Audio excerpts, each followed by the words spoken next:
Rüfət nasosunu hərislik meyxanaya ləkə vurdu. Bakı TV-nin qapqara verilişinin yeni buraxılışı yayımlanıb. Proqramın bu dəfəki buraxılışının qolağı meyxana ustası Rüfət Nasosnu olub. O, meyxananın hazırki vəziyyətini qiymətləndirib.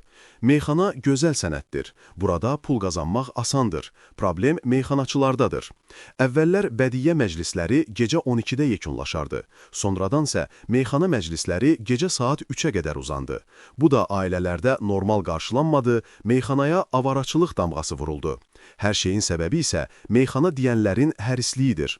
Rüfət Nasosno həmçinin gənc yaşlarında etdiyi səhvdən, narkotikdən istifadə etməsindən danışıb.